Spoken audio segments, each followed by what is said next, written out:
Muchas gracias, doctora Beatriz.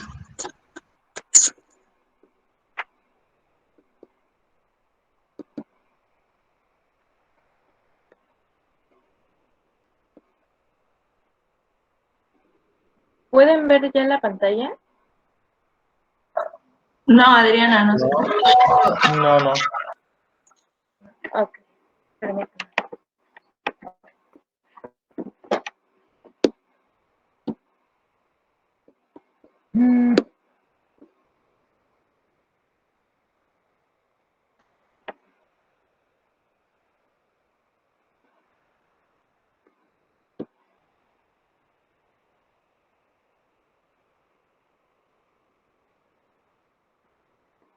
¿Y ahora?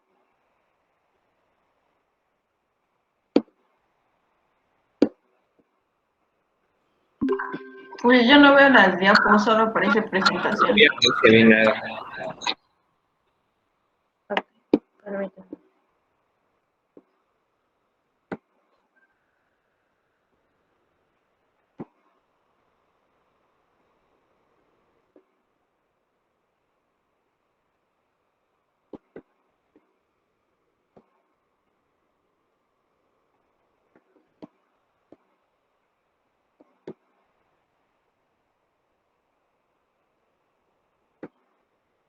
¿Ahora ya? Sí. Ya. Bueno, somos el equipo 4 y vamos a empezar. Bueno, vamos. Sí me escuchan, ¿verdad? Sí. Todo bien. Y bueno, vamos a exponer incontinencia urinaria. Como definición de la incontinencia urinaria, vamos a tener que es cualquier pérdida involuntaria de orina, sin tener en cuenta la frecuencia o severidad de la incontinencia. Esta puede estar relacionada con, sí puede estar relacionada con anormalidades anatómicas o puede deberse a causas funcionales. ¿Puedes darle a la siguiente, por favor?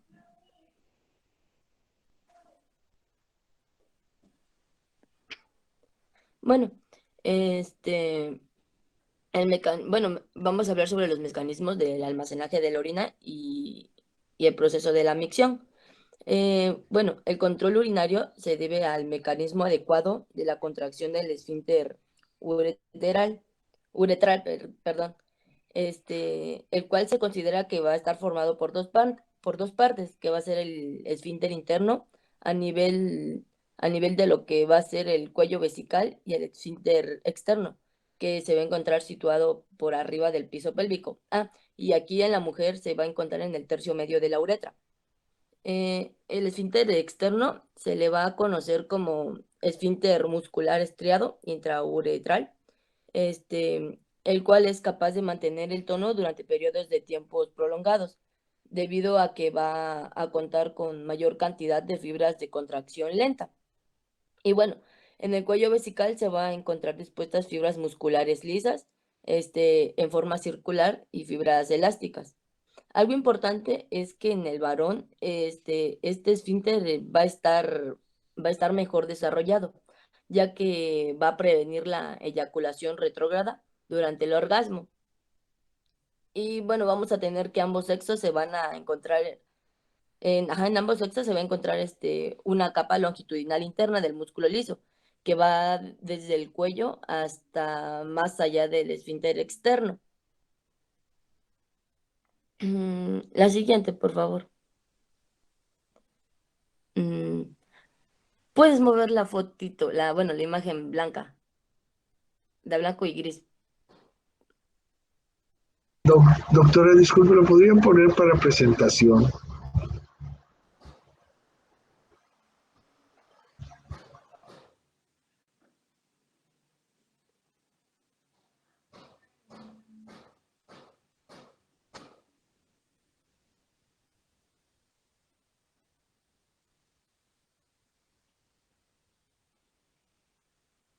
Beatriz. Permítame un momento, ahorita lo voy a poner para abrir en pantalla completa, porque en Minde estábamos teniendo un problema que al compartir así ya no nos permitía seguir avanzando. ¿Les aparece? No, doctora, si no, continuamos así, no se preocupe. Gracias, doctor. ¿Puedes mover la imagen, porfa, la blanca con gris? Porque...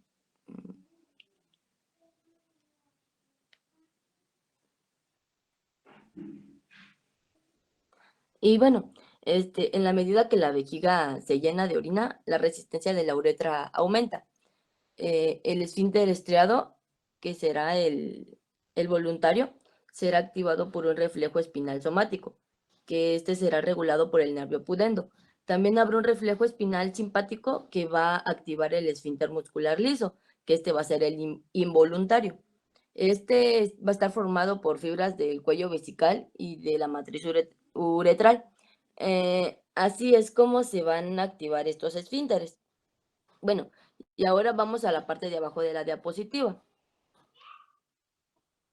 Y bueno, se sabe que por la capacidad vesicoelástica de la pared de la vejiga, la presión dentro de ella no sufre grandes cambios.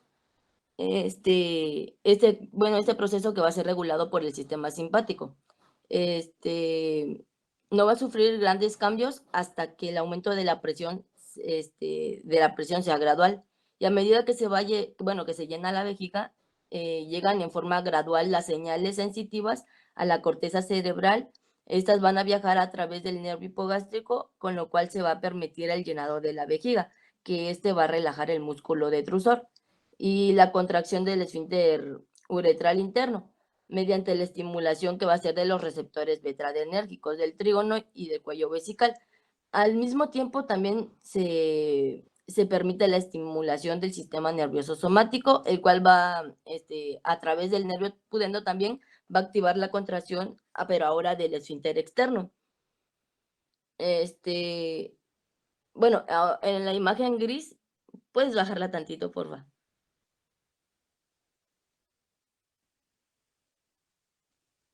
Bueno, en la imagen vamos a tener como un esquema de lo que pasa. A la vez de todo eso que se mencionó, desde el tronco del encéfalo y el centro pontino de la continencia, que también se le llama región L, van a partir fibras eferentes hacia el núcleo somático. Ahí está como núcleo de ONUF. Van a partir del núcleo somático o de ONUF, en la médula sacra, con la que se contribuye el aumento de la contracción del esfínter externo. Las señales sensitivas producidas por el llenado de la vejiga van a ser inhibidas por otras señales precedentes de los centros superiores, los cuales van a evitar el vaciamiento prematuro de la vejiga. Dale a la siguiente diapo, por favor.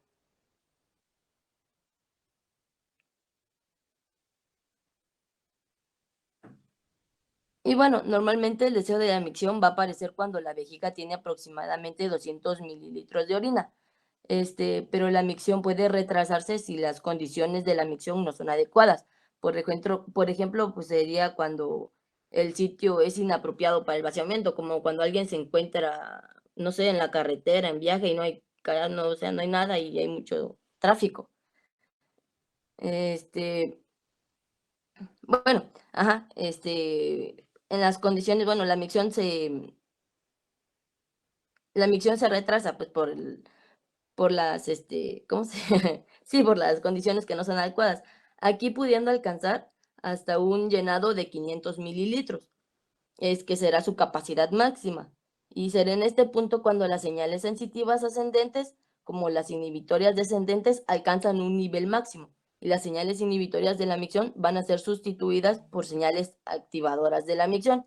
Y bueno, ahora vamos con las sensaciones de plenitud o distensión de la vejiga. Estas son transportadas a través de neuronas largas por toda la médula espinal y van a llevar a, cabo, su sinapsis a nivel de la protuberancia. Estos estímulos sensitivos procedentes de la vejiga son recibidos por la corteza cerebral y la respuesta cortical se modifica de acuerdo con ellos. Acá varias áreas especializadas de los lóbulos frontales y del cuerpo calloso van a ser capaces van a ser capaces de inhibir o de facilitar las contracciones del músculo detrusor. Aquí va a depender de la situación. Y aquí durante la mayor parte del tiempo de la corteza cerebral,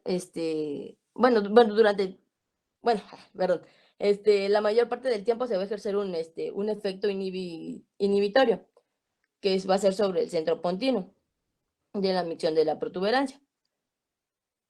Y bueno, durante la infancia la hiperactividad del detrusor va a ser normal en los bebés y niños pequeños. Y aquí nos decía que el control de la micción se logra entre los 2 y 3 años de edad, pero creo que el doc de Uro de clínicas nos dijo que es de 2 a 4 años. La siguiente, por favor.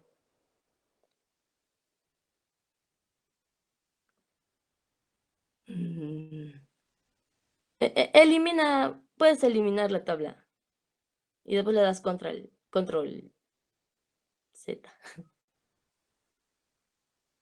Gracias.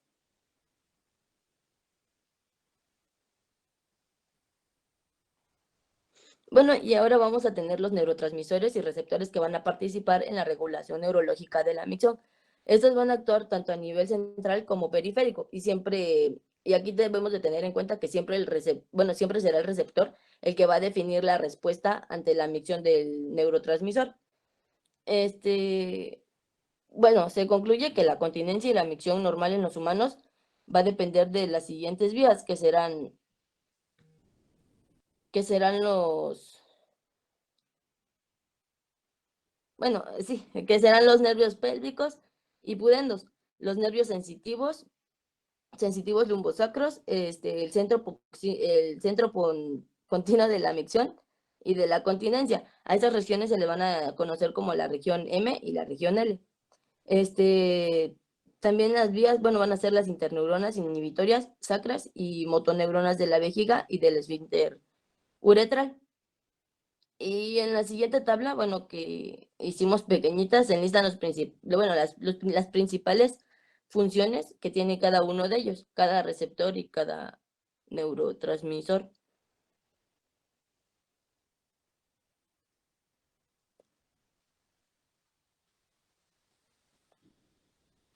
La siguiente, porque está muy larga como para leerla.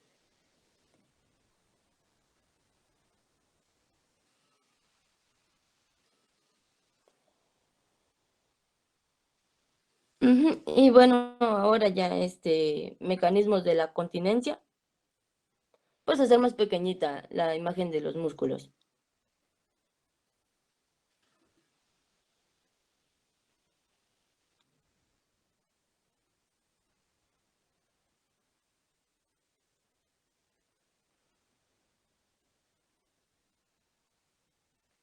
Y bueno, vamos a tener el mecanismo de la continencia. La continencia urinaria, es la resultante de un simple mecanismo hidrostático de las presiones, en el que en que la presión uretral deberá ser mayor a la vesical, excepto en el momento de la micción. Y para lograr que se presente una adecuada continencia será importante que exista una regulación nerviosa adecuada. También que la vejiga tenga una capacidad adecuada y que permita su llenado sin aumentos importantes de la presión intravesical.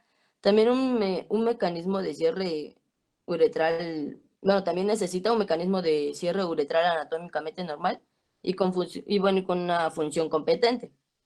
Y el tono de los músculos perianales, los de la imagen chiquita, así como la integridad y la estabilidad de los elementos aponeuróticos y ligamentos, serán indispensables no solamente para mantener la estabilidad de las vísceras, sino que además va a desempeñar un papel importante en la dinámica y mantenimiento de la continencia urinaria y fecal también. Y este fenómeno de sostén va a estar coordinado con los músculos estriados del piso pélvico y y entre ellos el más importante es el músculo elevador del ano, y era la imagen que estaba ahí. y también la musculatura lisa de los distintos órganos presentes, que serían como el útero, el recto, la vejiga, y la uretra. Y que al funcionar al mismo tiempo todos estos, van a permitir un almacenamiento de la orina y un almacenamiento bien de la orina, la micción adecuada y también la defecación. Y así podríamos decir que la continencia urinaria es una de las funciones del piso pélvico, como también puede ser el del prolapso de los órganos pélvicos, la incontinencia anal, la disfunción sexual también nos mencionaba, y el dolor pelviano crónico.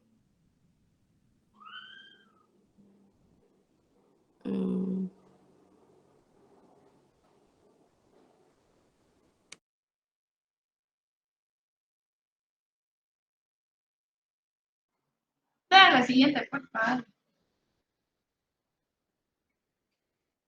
Y bueno, para hablar de la fisiopatología, pues tenemos que hablar de la continencia normal, que igual nuestra compañera nos lo mencionó anteriormente. Y pues bueno, ¿de qué va a depender la continencia? De la magnitud del esfuerzo y de la transmisión de la presión a la uretra. ¿Y de qué va a depender la transmisión de la presión de la uretra? Pues como ya lo mencionó mi compañera, del piso pélvico, de la cara anterior de la vagina, de que la uretra no sea móvil, de su longitud, de cómo se encuentre la mucosa, de su vascularización, del tono muscular y del esfínter. Y además destaca la principal importancia de lo que es el músculo elevador del ano, ya que en sí la continencia se mantiene por una teoría o una hipótesis de que se menciona en la bibliografía que la uretra se encuentra sobre una hamaca y mientras esta hamaca sea estable, pues se va a mantener la continencia. Entonces, ¿qué pasaría en una situación normal? Pues va a aumentar la presión abdominal y va a haber una inhibición parasimpática. Esta inhibición va a llegar al centro continuo de la micción, se va a activar el núcleo de ONU, que es el que mencionó nuestra compañera antes, que se encuentra a nivel lumbar, y pues esta activación va a aumentar la presión del esfínter estriado uretral. Mientras la presión de la vejiga no sea mayor de la uretra, pues va a haber una continencia. Pero cuando las presiones de la vejiga son mayores que las de la uretra, pues ya va a haber incontinencia o ya va a haber un flujo de orina. ¿Y pues qué puede causar esto? Pues la lesión del músculo liso de la uretra, la disfunción de la misma uretra, alteraciones musculares pues de los músculos estriados y de la fascia endopélvica y también una lesión del nervio pudendo. Por favor. Yo sería parte de la incontinencia por esfuerzo. Dentro de la hiperactividad del detrusor, pues sí se considera como la contracción durante la fase de llenado. ¿Y esto cómo se manifiesta? Pues con urgencia miccional, incontinencia vesical de urgencias, polacuria, disuria y dolor suprapúbico. Para saber qué es la hiperactividad del detrusor tenemos que tener bien unos conceptos que sería la urgencia motora y la urgencia sensorial. La urgencia motora es cuando sí se determina que hay una contracción durante esta fase de llenado y esto solo ocurre con pruebas urodinámicas. Y cuando no hay evidencia de contracción, simplemente es un dolor propio del mismo paciente tratando de mantener la orina en su lugar, se consideraría como una urgencia sensorial. Y bueno, también tenemos la inestabilidad vesical primaria, que también se conoce como idiopática, cuando pues no sabemos cuál es en sí el origen, y la inestabilidad vesical secundaria, que pues ya es por procesos o patologías agregadas, principalmente la infección o la obstrucción. La siguiente, por favor.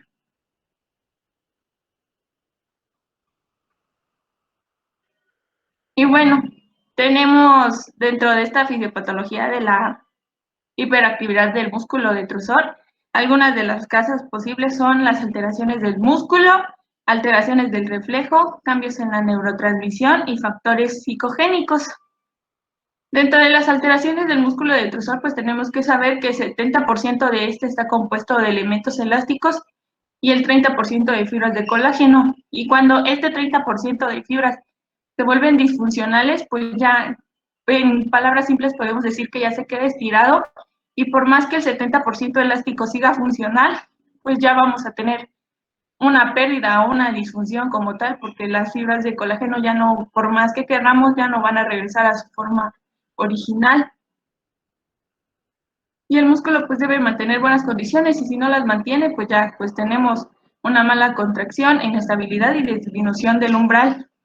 Entonces, al tener la disminución del umbral, cualquier potencial de acción menor va a excitar al músculo. Y dentro de las alteraciones del reflejo miccional, vamos a tener una hiperreflexia secundaria a un aumento de actividad periférica o una disminución de los reflejos inhibidores.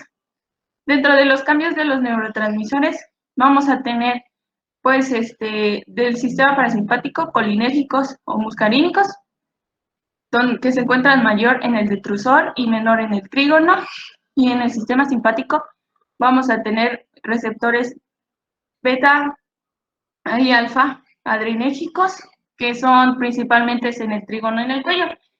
Pues debemos saber que los beta se encargan de la relajación y el alfa de la contracción. Lo que pasa aquí en sí no está bien explicado, pero o va a haber cambios como de los lugares o posiciones de los receptores, o así cambios dentro de lo que es su afinidad.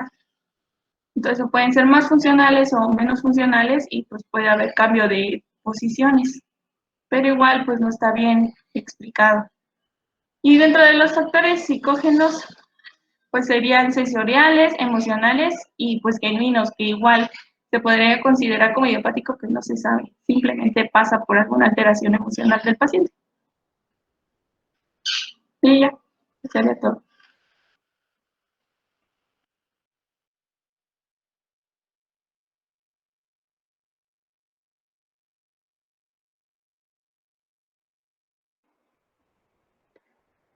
Yo les comenzaré hablando de lo que es la clasificación de la incontinencia.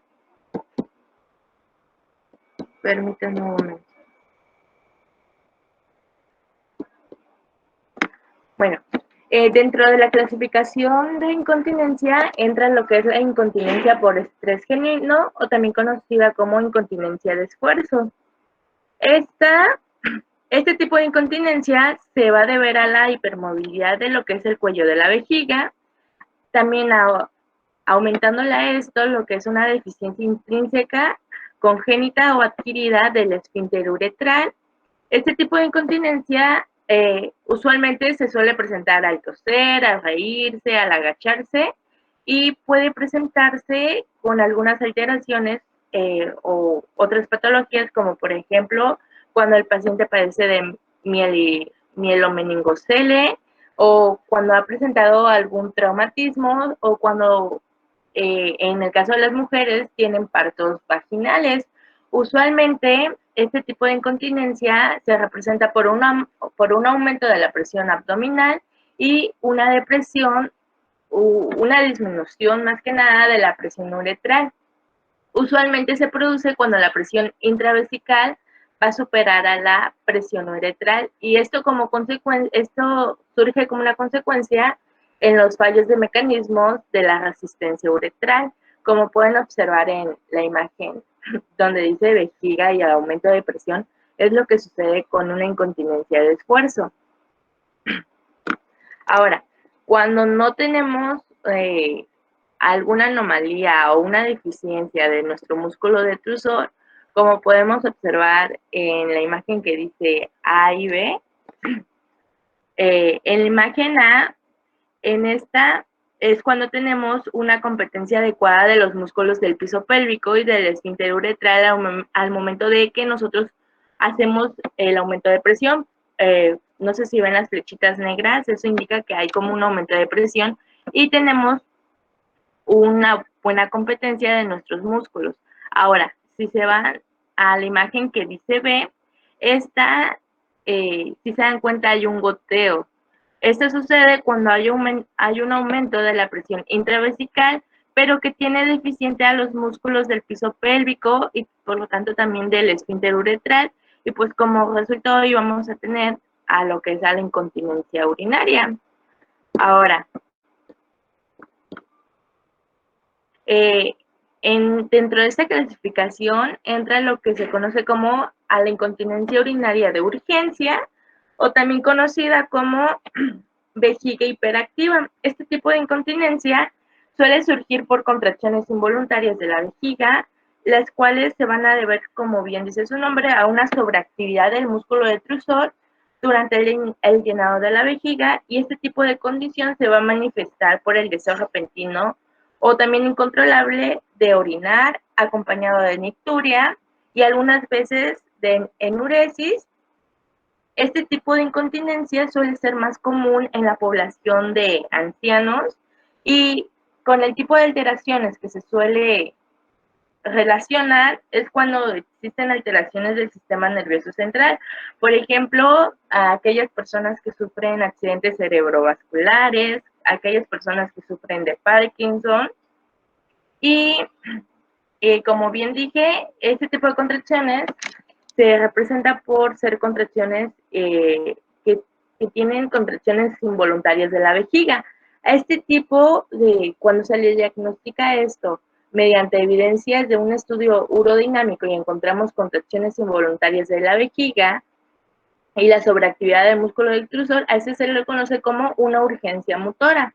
Ahora, en la bibliografía que manejamos nos decía que habían algunos casos, muy poquitos, pero que aún había, que en algunos estudios se presentaba lo que era la incontinencia urinaria de urgencia, pero aquella que es una urgencia sensorial.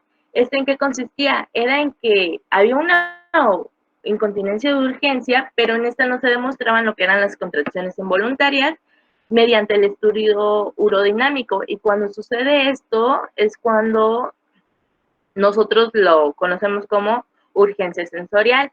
Este tipo de urgencia se suele relacionar con patologías local vesical, por ejemplo, como infecciones, litiasis o ciertos tumores. Ahora, a la población en la cual es más común también es en adultos mayores, pero a partir de los 75 años de edad en adelante, y pues es más común en hombres, que es entre 40 y 80%, y ocupa entre un 11 y 20% este tipo de incontinencia en las mujeres.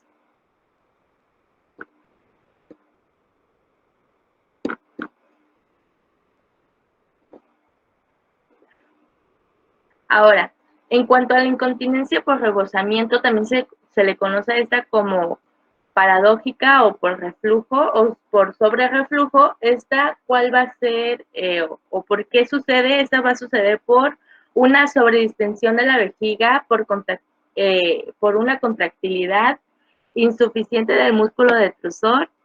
Usualmente los hallazgos que se van a encontrar más relacionados son obstrucción uretral, esta suele ser la más común, sobre una distensión crónica de la vejiga, una inmovilidad o deficiencia cognitiva. El cuadro clínico que usualmente vamos a encontrar en este tipo de pacientes va a ser un flujo urinario disminuido, el goteo, la poliaquiuria y la orina residual. Entre otros hallazgos que podemos encontrar en el cuadro clínico es que usualmente va a ser mayor en hombres que en mujeres. El paciente o la paciente va a referir un flujo débil intermitente, una irritación, la dificultad a la micción, igual, nicturia, y otro que vamos a encontrar va a ser el goteo postmisional. Ahora, el tipo de incontinencia funcional, entraba en la clasificación, pese que en este tipo de incontinencia no había nada anormal en cuanto al sistema urinario, pero en esta la micción iba a ser inapropiada.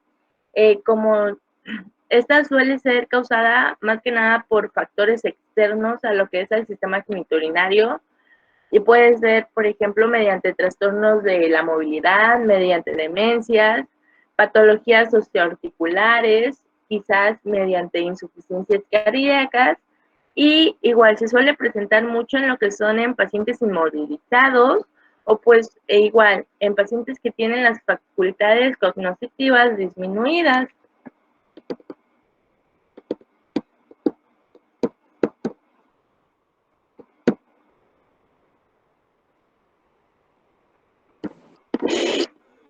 Continuando, pues, los factores de riesgo. Uno de los factores de riesgo, pues, es lo que es la cirugía. Un ejemplo de estos podría ser lo que es la histerectomía, ya que, pues, pueden haber alteraciones en lo que son los nervios, que se encuentran cercanos, y también, pues, un cambio de estructuras anatómicas, sobre todo, pues, lo que es remover el útero, pues, hay un cambio anatómico en esa área. También encontramos un factor genético, pues se dice que hay personas que nacen con un debilitamiento o sea, congénito de lo que son los músculos pélvicos. La radiación pues también puede dañar los tejidos que se encuentran en sus estructuras. El estreñimiento crónico, estas son de dos formas. El primero, pues, es de que el paciente al ir al baño hace un esfuerzo y este esfuerzo va a causar un debilitamiento del suelo pélvico. Y también que, como el recto dice que se ubica cerca de la vejiga, pues dice que las heces duras pueden, pues, estar causando un efecto a nivel nervioso en la vejiga. En la actividad física, bueno, había leído que esto es en mujeres, pues, bueno, en personas, más bien, que cargan mucho peso, ya sea, no sé, un tipo de deporte podría ser el weightlifting, donde cargan demasiado peso por arriba de su propio peso corporal. Este exceso de peso causa también lo que es el debilitamiento del piso pélvico. En cuanto a la obesidad, también se ha comprobado que un índice de masa corporal más allá de 30, por la misma grasa, causa el debilitamiento pélvico, de los músculos pélvicos. Infección, también habla sobre lo que es la cistitis, un ejemplo de estos, que inflama lo que es la vejiga y pues nos puede causar lo que es una incontinencia por rebosamiento. Dietas irritantes, también lo menciona. La condición pulmonar, me hablaba bueno, de fumadores y de personas que tienen, me parece, EPOC, ya que estos tienen lo que es una tos crónica. La tos crónica y igual va a causar un debilitamiento del suelo pélvico por ese esfuerzo intraabdominal que hay en la tos. Y finalmente en el embarazo, y pues igual por el movimiento anatómico que hay por lo que es el feto. Siguiente.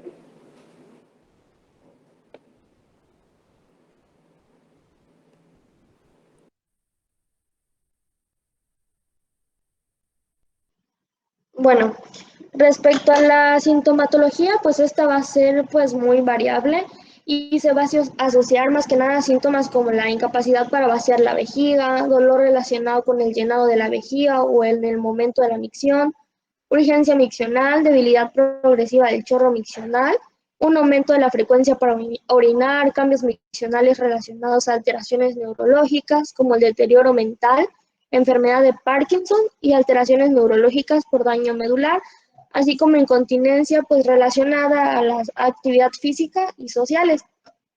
En sí, cada uno de los diferentes tipos de incontinencia pues va a tener síntomas característicos que nos van a ayudar a saber pues cuál es. Así, por ejemplo, si la pérdida de orina ocurre al esfuerzo como al toser, estornudar o hacer ejercicio, pero principalmente tipo pues abdominal, nos estaría como que hablando de una incontinencia de esfuerzo o de estrés. La siguiente.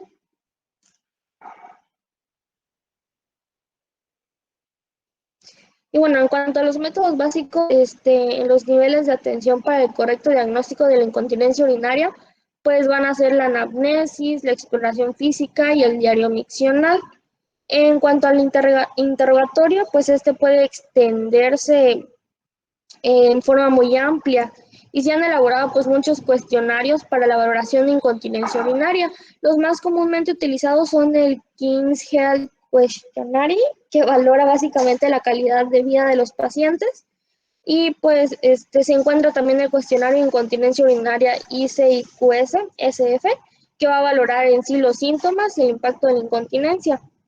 Y pues, pero en sí la bibliografía nos menciona algunas preguntas como sugerencia que le podemos hacer a nuestros pacientitos, como si tiene problemas con la vejiga, si los puede describir, preguntar también desde hace cuánto tiempo siente eso, si había mencionado antes este asunto a algún médico, con qué frecuencia pierde orina y en qué cantidad, si pierde orina involuntaria y en qué situaciones son, y pues qué actividades o situaciones van a estar relacionadas con el goteo y con qué frecuencia este goteo afecta estas actividades, si pierde orina al reír, al toser o mientras se dirige al baño, qué tan frecuente este goteo le va a impedir realizar actividades como que le gustaría hacer, y pues si usa alguna toalla o compresa para pues protegerse y qué tan frecuentemente pues tiene que cambiársela.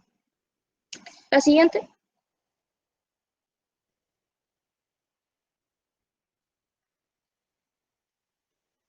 Bueno, una detallada, pues, como ya vimos, anamnesis, enfocada no solo a los síntomas, sino también hacia los factores de riesgo, nos va a permitir como que saber el tipo de incontinencia y a partir de ahí, pues, ya dirigirle las pruebas diagnósticas. Dentro de los exámenes para el diagnóstico, pues, se podrán utilizar los que se efectúan durante la exploración física del paciente. En las pruebas de gabinete, que van a incluir la resonancia magnética, la uroflujometría, el diario miccional y solo. Bueno, la primera prueba que tenemos es la del Q-tip, que nos mencionaba la bibliografía, o también conocida como la del cotonete o hisopo, en la cual pues va a consistir en la introducción de un cotonete lubricado directamente a la uretra, y pues va a valorar más que nada la movilidad del cotonete cuando el paciente hace esfuerzo. Se dice que una movilidad mayor a 30 grados va a ser sugestiva de una debilidad significativa de los músculos y tejidos que soportan la vejiga, entonces pues se dice que es positiva. Se encuentra también la prueba de Marshall o Bonney, que va a consistir en que después de valorar la incontinencia de esfuerzo, se introducen los dedos en la vagina de la paciente haciendo compresión hacia arriba, pero sin comprimir la uretra. Se le va a pedir a la paciente que realice esfuerzo y si se aprecia que no se sale la orina, que ya no existe incontinencia, pues nos va a indicar que la corrección de la debilidad de fijación de la uretra, y pues la vejiga puede ser a través de una operación de levantamiento uretrovesical. La siguiente.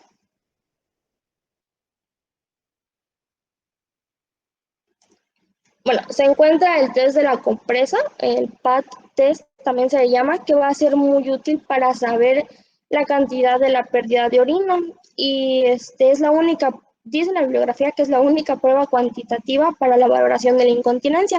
Se sugiere pues realizar la prueba de 1 hora, en la cual se va a iniciar con el vaciamiento vesical, colocando pues una compresa que vamos a pesar antes de los 0 a 15 minutos, la paciente va a beber 500 mililitros de agua, y del minuto 15 al 40, la paciente va a descansar sentada.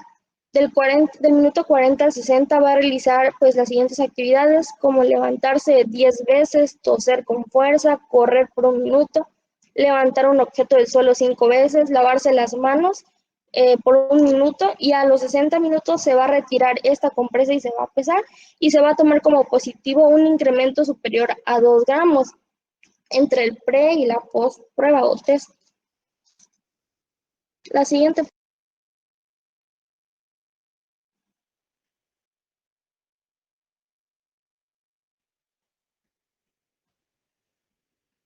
Y bueno, ahora en cuanto a los estudios urodinámicos que se encuentran en la tablita, son impredecibles en las mujeres que consultan por incontinencia urinaria. Así en la pues flujometría debemos, como vemos ahí, debemos valorar el volumen miccional, el flujo máximo, el flujo medio y el volumen residual.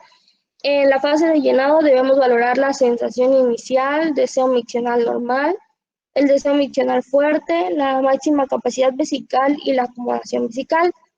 En la función uretral vamos a valorar igual puntos de presión de fuga y en el perfil uretral vamos a evaluar la longitud de la uretra y la máxima presión de cierre uretral. En el caso de la incontinencia urinaria de esfuerzo pura, la exploración urodinámica nos la va a confirmar y va a poder excluir la hipoactividad del detrusor y la vejiga hiperactiva. En pacientes con incontinencia urinaria de urgencia también va a ser pues impredecible una cistometría para evidenciar la presencia del detrusor hiperactivo y sus características.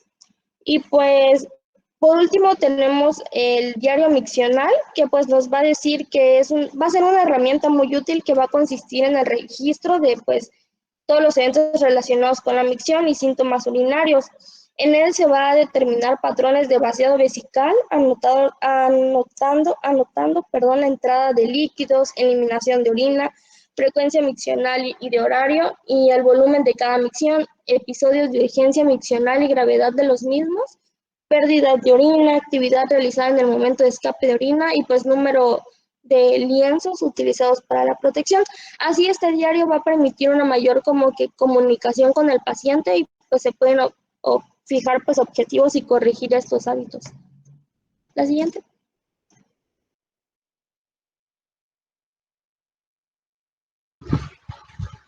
Doctores, vamos a continuar mañana. Por favor. Sí, doctor. Y nos vemos. A ver si ya no tenemos Sí, problema. claro. Buenos días. Muchísimas gracias, Nada. doctor. Pero igualmente. A ustedes.